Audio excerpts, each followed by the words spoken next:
여러분이 한국 전쟁을 통해서 전쟁이라는 건 크든 작든 엄청난 비극을 만들어내는데 참 350만 명이라는 목숨이 사라지는 거예요. 뭐 양쪽 군대, 백성들, 중국군들, 미군도 15,000명이 사망을 하고 참 외국 군대들만 50만 명이 사망, 실종, 부상, 1,000만 명이 이산가족이 1,000만 명. 그때는 여러분 3,000만 명이 될까 말까 할 때인데 그저 3분의 1은 다 가족을 잃어버리고 어디로 갔는지 알지 못하는 정말 사람으로서는 당할 수 없는 비극을 남쪽이나 북쪽이나 다 당합니다. 산업이라는 게 다 파괴되고 그저 삶의 터전을 잃어버리고 참 전쟁은 크든 작든 어느 나라에서 하든지 간에 결론은 비극이다. 비극. 미국의 3대 화가로 꼽히는 존 싱거 사전트라는 분이 이 가스전에 희생당한 군인들을 그려놓은 거예요. 눈이 다 멀어가지고 쓰러져 있는데 그저 서 있는 사람도 갈 바를 알지 못하니까 앞에 있는 사람 붙들고 어디로 가는지 무엇하러 가는지도 모르는 아주 이 전쟁을 맹목적으로 잘 표현하는 명화입니다. 명화. 군인들은 생명을 바치며 싸우는데 왜 싸워야 되는지, 누구하고 싸우는지도 심지어는 모를 정도로 이 전쟁이 참 비극을 만들어내는 겁니다. 그럼에도 불구하고 전쟁에 대한 여러 가지 견해가 많아요. 근데 다 생략을 하고 싶고요. 근데 하나 이제 퀴즈를 내보면 246년 된 나라가 219번의 전쟁을 치룬 나라가 어디일까? 우리가 살고 있는 미국입니다. 미국. 1776년 영국과의 독립전쟁을 필두로 해서 승리하지요. 그리고 나서 원주민과의 전쟁, 멕시코와의 전쟁을 통해서 여기 유타, 아리조나, 뉴멕시코, 네바다, 콜로라도 그리고는 캘리포니아를 그때 다 멕시코 땅을 승전해가지고 점령을 해버리고 그것뿐만 아닙니다. 스페인의 식민지로 있던 쿠바, 거기 이제 미국의 기업들이 나가 있는데 우리는 자국민을 보호해야 된다고 그래서 이제 군함 한 척을 파견을 했는데 원인 모를 폭발 사고가 일어나서 미국 군함이 침몰해 버렸어. 그게 이제 스페인의 공작인 줄 알고 스페인과의 전쟁을 벌여가지고 쿠바도 접수하고 스페인의 항복을 받아가지고 스페인의 식민지로 있던 푸에르토리코, 괌, 필리핀 다 미국이 접수해. 그러면서 미국이 아주 그냥 세계를 지배하는 아주 패권 국가로 이제 발돋움을 하게 되는 거예요. 일본은 2차 대전에서 무조건 항복하고 미국에게 항복하고 독일도 결국은 마찬가지입니다. 그러면서 지금도 이제는 미국이 세계의 민주경찰 역할을 할 수밖에 없다. 지금도 기록을 보니까 세계 지구촌의 1,000여 곳, 1,000지역에다가 미군들을 파견하고 있는데 159개 이상, 150개국의 미군들이 지금 주둔하고 있다. 15만 명이 있는데 일본에 5만 2천 명, 한국에 2만 8천 명, 아시아 태평양 지역에 8만 명, 독일에 3만 7천 명, 이태리에 1만 2천 명, 유럽에 6만 명. 미국이 이걸 완전히 패권을 잡지 않으면 소련이 일어나든 중국이 일어나든 또 서로 침략하고 뺏으려고 하는, 그래서 이 전쟁에 대한 견해가 다양하긴 해요. 찬성하는 쪽도 있고 비판하는 쪽도 있고 누군가 힘의 균형을 견제해 줘야 된다. 그런데 아무래도 이제 스트롱 아메리칸 정책을 쓰면 미국은 좋지요. 미국은 좋아요. 아무래도 자국 중심이 되는 거죠. 한 나라가 팍스 아메리카나를 누리게 되면 상대적으로 밝은 곳이 있으면 어두운 나라가 있는 거예요. 그래서 결과적으로는 9/11 테러 사건이 일어나게 된 겁니다. 그 후에도 이라크의 겔프만 전쟁, 그다음에 아프가니스탄의 탈레반 소탕한다고 그래서 전쟁하고, 지금도 그치지 않는 전쟁에 미군들이 다 들어가서 개입을 하고 있습니다. 참 이것에 대해서 찬반을 지금 여기서 제가 설교할 의사는 없고요. 다 찬반은 있기 마련이니까, 누군가 사람은 욕심을 가졌기 때문에, 국가도 욕심이 있기 때문에 그냥 힘을 균등하게 대치하지 않으면 힘센 쪽이 아무래도 자기를 챙기게 되니까 억울함을 당하고 피해를 당하는 나라도 생기고 민족도 생길 수밖에 없는 것이 이 타락한 욕심 인간의 단점이다, 단점. 인간이 모여서 나라를, 국가를 만드는 거니까 문제는 그 인간이 문제다, 인간이. 그렇다면 우리 전쟁에 대한 일반 견해들은 그만두고 구약 성경에서 하나님은 전쟁을 어떻게 취급하셨는가, 그게 이제 우리가 좀 살펴봐야 될 부분들이에요. 사무엘상이나 여호수아나 여러 가지 구약 성경에 보면 지금 가서 아말렉을 쳐서 그 모든 소유를 남기지 말고 진멸하라, 진멸하라. 심지어 남녀, 소와 젖 먹는 아이, 우양, 낙타, 나귀까지 전멸시켜라, 전멸시켜라. 좀 어떻게 보면 무자비하는 명령을 내립니다. 여호수아 4장에 보면 여호와께서 또 여호수아에게 명령하사 무장한 4만 명가량이 여호와 앞에 건너가서 싸우라, 싸우라. 민수기 31장도 이스라엘 자손의 원수를 미디안에게 갚으라, 갚으라. 신명기 20장 6절, 오직 내 하나님 여호와께서 내게 기업으로 주시는 이 민족들을 성읍에선 호흡 있는 자를 하나도 살려두지 말라. 참 얼마나 정말 잔혹할 만큼 전멸을 시킨대, 전멸.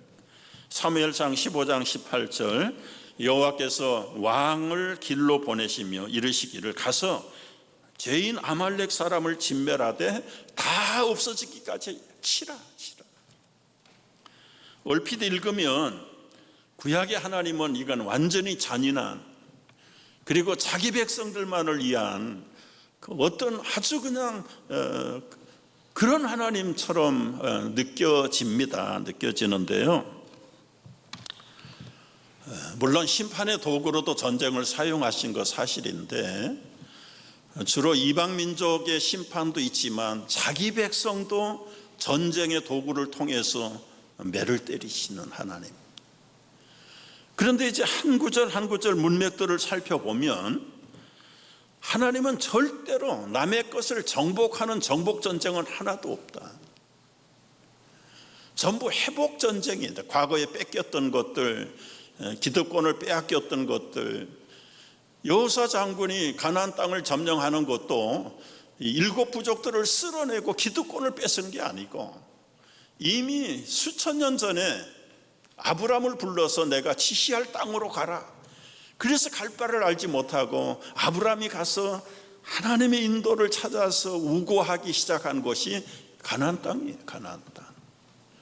거기서 아들 낳고 이삭 낳고 야곱 낳고 대를 사는데, 아브람 때도 기근이 있어서 애굽까지 내려갔지만 다시 올라와서 상스리 나무 밑에 진을 치면서 사는데, 결국은 야곱 시대에 또 대기근이 와가지고 우리 아는 대로 요셉을 미리 보내가지고 이제 불어난 식구들, 야곱의 후손들을 애굽으로 전부 이주해서 73명이 이주해요. 그리고는 거기에서 수백 년을 살다가 비어있는 주인 없는 땅에 원주민들이 들어와가지고 차지해버린 거예요. 그리고는 출애굽 사건을 통해서 모세를 앞장 세우고 이제는 젖가꿀이 흐르는 땅으로 가라. 그 옛날 약속하셨던 아브라함에게 주셨던 그 땅으로 가라는 거지요. 그래서 결국은 여호수아 장군을 앞장 세워가지고 가나안 부족들을 정복하고 몰아내고 그 지중해 연안에다가 오늘날 차지하고 있는 그 땅을 이스라엘 백성들에게 주신 것. 그러니까 어느 것을 봐도 남의 나라, 남의 땅을 가서 정복한 역사는 구약에서 찾아볼 수 없다. 하나님은 그렇게 자기 욕심쟁이, 자기 중심적으로 자기 백성들을 위한 것이 아니라 하나님은 공평하게, 또 하나 중요한 것은 이제 언제 가서 아말렉을 치고 블레셋을 치고 그럽니까? 결과적으로는 선민 이스라엘 백성들이 우상에게 물들어가거나 여호와를 떠난 불신앙을 잃어버릴 때, 떠나갈 때 하나님께서 가차없이 그 정화 작업을 위해서 아주 그냥 쓸어버리는 역사, 조그만 곰팡이 하나도 남김없이 다 전멸해버리는, 얼핏 보면 잔인한 것 같지만은 그러나 하나님은 선민에 대한 회복과 그리고 고토를 찾는 하나님의 역사가 구약에 나타난 하나님의 전쟁의 개념이다. 그러면 신약의 예수님은 어떻게 하셨을까? 요한복음 10장 30절에 보면 아버지와 나는 하나다. 뭐 존재 자체도 하나지만 생각이, 행동이, 모든 정책이 하나님이 하신 그대로 하신 거예요. 얼핏 보면 이제 앞으로 재림하셔서 오실 예수님의 시대를 보면 이건 엄청난 두려움의 전쟁터입니다. 요한계시록이 잘 기록하고 있잖아요. 무시무시한 거대한 세력과의 마지막 투쟁이 앞으로 재림시에 일어날 참 엄청난 전쟁인데, 이 전쟁도 사실은 예수님이 앞장서서 정복하는 게 아니라 도전하는 세력에 대한 심판 전쟁이지, 얼마나 철저하게 응징하는지, 그까지 뉘우치지 아니하고 돌이키지 않는 이 악한 영들을 나중에는 철창 권세로 다스려서 끝없는 무적행이라고 그러죠. 끝이 없는 구덩이에다가 집어넣어서 끝내버리는 것이 요한계시록의 전쟁의 마지막 모습이죠. 그리고 나서 새하늘과 새 땅이 열리는 것입니다. 구약도 그렇고 신약도 그렇고 선택받은 하나님의 백성들, 민족으로 볼 때는 유다 백성들이었고, 구약에서는, 신약에서는 메시아를 통해서 새 나라의 시민권을 얻은 성도들을 위한 철저한 정화 작업이 얼핏 보면 전쟁으로 나타나는데, 그거는 선민을 오염시키는 자들에 대해서는 가차없이 응징하고, 그렇다고 땅을 뺏는 건 아니에요. 선민인 백성들도 철저하게 응징을 해서 바벨론의, 아시리아의 전쟁을 통해서 포로로 보내버리잖아요. 징계를 받도록 보내버렸다. 다 민족이 흩어지고 전멸을 당할 정도로. 그럼에도 불구하고 거기에 구루터기가 배임을 당하고 거기에서 연한 순과 같은 메시아의 후손이 태어나는, 다시 새로운 언약의 백성들을 모아가지고 다시 새로운 하나님의 나라를 재출발하는 것이 이 바벨론, 아시리아의 포로를 통해서 나타나는 하나님의 선민 사상의 전개입니다. 그런데 예수님은 이제 오늘 말씀에서 이렇게 말씀을 하세요. 내가 세상에 화평을 주러 온 줄 생각하지 말라. 화평이 아니요 검을 주러 왔노라. 내가 온 것은 사람이 그 아버지와 딸이, 어머니와 며느리가 시어머니와 불화하게 하려 하매니 사람의 원수는 자기 집안 식구리라. 아버지 어머니를 나보다 더 사랑하는 자 내게 합당치 않고 아들과 딸을 나보다 더 사랑하는 자도 내게 합당치 않다. 자기 십자가를 지고 나를 따르지 않는 자도 내게 합당하지 않다. 자기 목숨을 얻는 자는 잃을 것이고 나를 위하여 자기 목숨을 잃는 자는 얻으리라. 여기서 중요한 것이 무엇입니까? 예수님이 화평을 주러 오신 평강의 왕인데 평강을 받으라 그렇게 말하지 않고 내가 칼을 주러 왔다, 조금 단답식으로 얘기하면 칼이 무엇입니까? 그 당시는 살인 무기고 전쟁 무기에 필수적인 전쟁 무기에 그렇게 어떻게 잔인한 무기를 주려고 평화를 깨뜨리는 전쟁을 부추기는 것이 예수님의 가르침이냐? 뿐만 아니라 가족 간에도 불화가 일어나고 원수가 일어나고 완전히 집안을 그냥 다 들쑤셔 가지고 균형이 깨지고 혈통이 깨지고 이것이 예수님이 오신 목적이냐? 여러분, 그거는 굉장히 오해입니다. 오해고. 네, 이 내용을 알려면 마태복음 10장의 흐름을 알아야 됩니다. 마태복음 10장이 어떻게 시작되느냐 하면 그동안 12 제자들을 불렀잖아요. 물고기 잡던 어부들, 전혀 신앙이 없던 사람들을 불러가지고 아마 한 1, 2년은 훈련시킨 것 같아요. 그것도 여러분 일주일에 1시간씩 모여서 훈련한 거 아니잖아요. 24시간 같이 먹고 같이 자면서 풀타임으로 그냥 완전히 예수님의 삶을 통해서 그리고 강화를 통해서 율법을 가르치고 앞으로의 천국의 산상수훈을 통해서 가르쳤어요. 이제는 더 이상 가르칠 것이 없어요. 이제는 실천하러 보내는 겁니다. 동네 나가서 복음을 전하러 보내는데 예수님 자신도 직접 공격의 대상인데 그에게서 가르침을 받은 이제 풋내기 제자들을 떠나보내는 그 예수님의 심정, 여러분 아장아장 걷는 우리 손주들을 악어가 득실거리는 연못가에 혼자 내보낸 때의 그 심정, 그게 아마 예수님의 심정입니다. 어떤 마음이었을까요?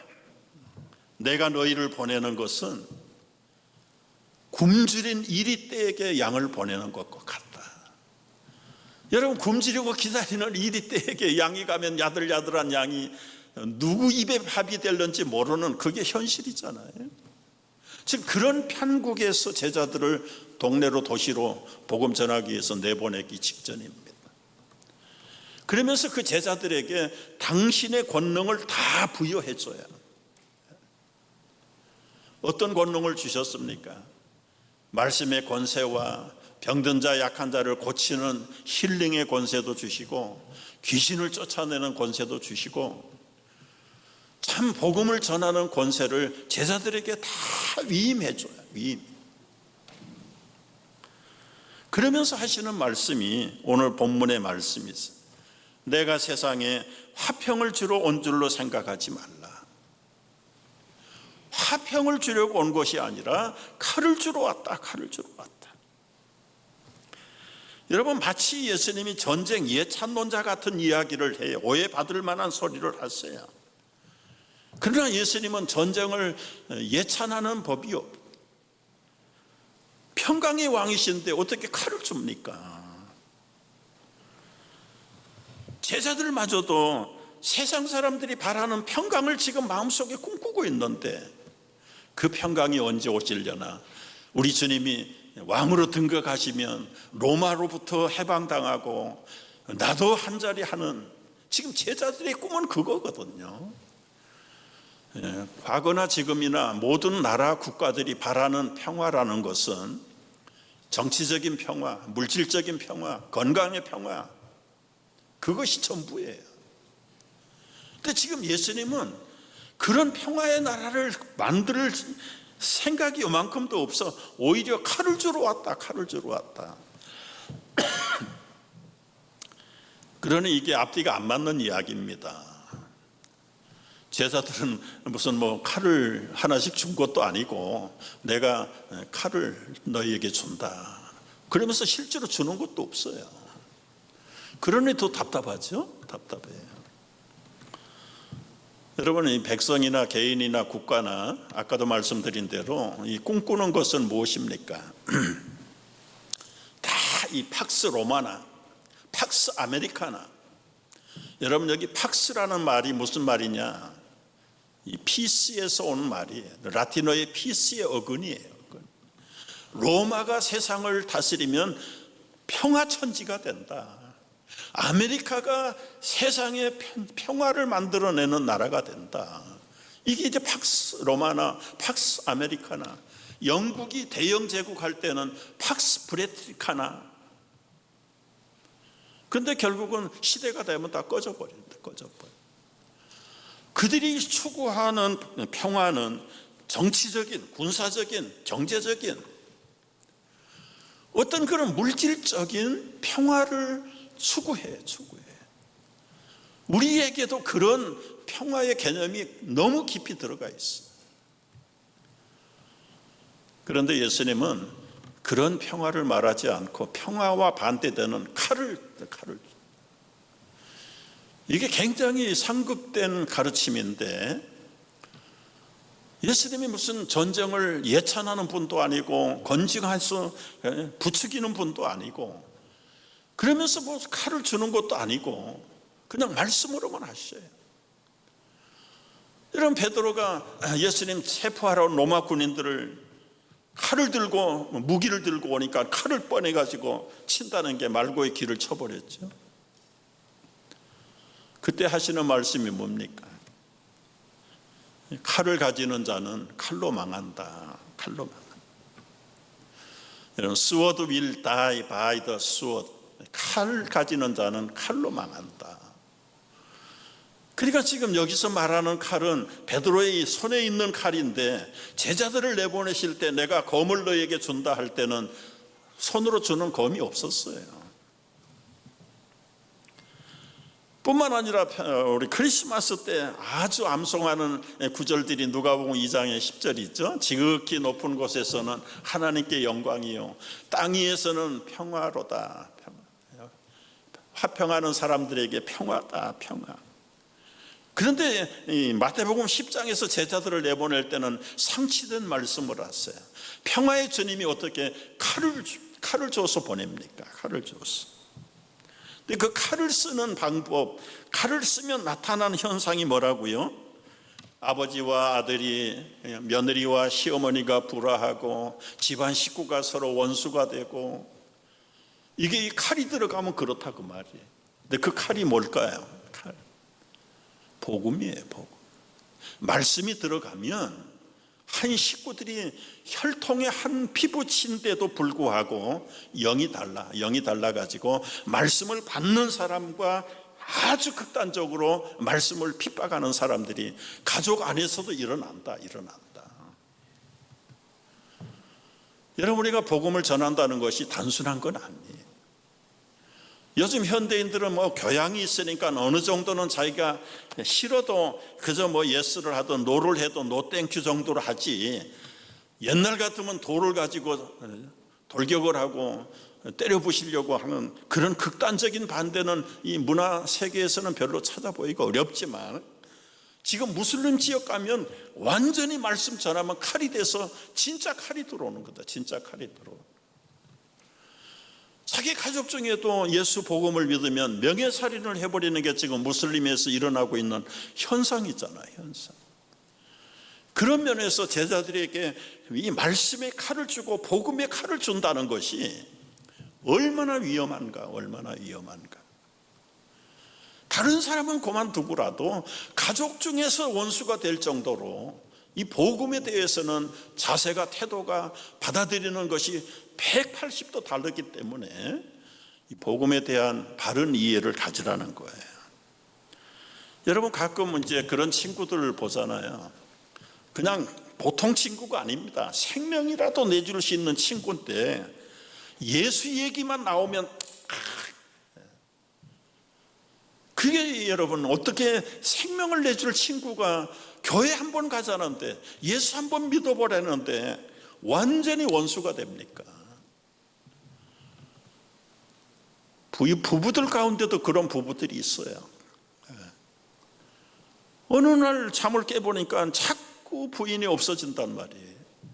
알고 보니까 새벽 기도 갔다 오는 거예요. 화가 나가지고 그냥 막 성경을 찢어서 버리기도 하고, 내가 당신 정말 생명처럼 사랑하는데 절대로 갈지 마라. 그 문제만 나오면 막 원수가 된다. 원수가. 이 부부라고 말이죠. 한 침대를 쓰고 사는 부부들 중에서도 무엇 때문에 그렇습니까? 이 말씀의 칼, 복음의 칼이 들어가니까 부부가 원수가 되고 집안 식구가 원수가 되고. 여러분, 이제 말씀을 정리해야 되는데요, 평화의 왕으로 오신 예수님이 어떻게 칼을 가지고 제자들에게 나눠줍니까? 참 앞뒤가 맞지 않는 이야기 같은데, 이 말씀 속에 이렇게 이제 대입을 해보면 얼마나 좋을까요? 여러분, 하나님의 나라라는 말로 오늘 말씀을 바꿔보면은요, 나를, 예수님을 뭐 그렇게 말하지 말고 하나님의 나라보다 부모를 더 사랑하는 사람은 하나님 나라에 적합하지 않다. 하나님의 나라보다 자식을 더 사랑하는 사람도 하나님의 나라에 적합하지 않다. 그 이해가 됐죠. 여러분, 여기서 칼이라는 게 다양하게 쓰일 수 있는 것들이죠. 정의의 나라를 넣어서 대입을 한번 해보는 거예요. 정말 나보다 정의를 사랑하는 자는 하나님이 기뻐하시는 자, 하나님이 원하는 게 정의고. 이제는 여러분, 생각을 좀 정리를 해야 될 것이 뭡니까? 우리가 예수를 믿고 제자가 되었을 때 여러분에게도 예수님이 검을 주셨어요. 칼을 주셨어요. 그런데 이 칼은 다른 사람에게 쓰라고 준 칼이 아니에요. 여러분, 이 칼을 가지고 다른 사람 공격하면 큰일 납니다. 큰일 납니다. 물론 공격해야 되죠. 그러나 다른 사람보다 먼저 이 불신의 암덩어리 같은 내 몸에 불신의 암덩어리가 커져가는데 여러분, 칼을 사용하지 않겠습니까? 예리한 말씀의 칼로 내 불신앙의 암덩어리를 잘라내 제거해야 되죠. 아무도 모르는 여러분만 가지고 있는 그 야욕과 육체의 욕심과 불신앙의 덩어리가 다른 걸로는 수술이 안 된다. 말씀의 예리한 칼을 가지고 다른 사람이 수술해 줄 수 없어요. 물론 말씀을 통해서 도전을 받고 수술을 받아야 되는데 끝까지 아집을 가지고 절단하는 걸 포기하지 않는다는 말이죠. 계속해서 그 욕심의 암덩어리를 끌어안고 그리고는 복을 받으려고 이 하나님 나라의 진정한 이 평화라는 본질을 자기중심적인 물질적인 평화로 바꿔가지고 얼마나 고질적인 우리의 영혼의 내면에 이 불신의 수술받아야 될 불신앙의 암덩어리들이 많은가. 나부터 좀 잘라내고 수술하고 다른 사람도 가서 수술하고 말씀의 칼을. 우리 한국 민족들이 존경하는 인물 가운데 김구 선생님이 있잖아요. 이번에 이제 중국 상하이 임시정부에서 독립운동을 할 때 그 아들 김인이라는 분이 이제 장가를 들어서 사는데, 그러니까 자부가 아픈 거죠. 그 큰아들의 와이프가 아픈 거예요. 아픈데 약 먹을 돈도 없고 병원 갈 돈도 없는 거예요. 그러니까 할 수 없이 이제 아버지에게 와가지고, 아버지, 제 처가 아픕니다. 약값을 주시든 병원비를 좀 주십시오. 김구 선생님 아주 예리한 칼을 쓰셨는데, 조선의 민족들이 독립자금 보낼 때는 독립하라고 쓰라고 주었지 우리 가족 병원비 약 쓰라고 보낸 거 아니다. 탁 잘라. 참 자신에 대해서, 자기 집안 식구에 대해서. 여러분이 자녀들을 양육할 때 어떻게 양육합니까? 따끔하게 칼을 쓸 때는 칼을 써야 되는데 그냥 오냐 해가지고 이게 나가서 다른 사람에게도 존경을 못 받고 기염을 못 받으면 그 양육 교육 헛된 거죠. 헛된 거예요. 그 교육을 부모가 시키지 않으면 누가 칼질을 할 겁니까? 우리가 지금 이제 내일부터 모레부터 이제 여름 성경학교 며칠 하고요.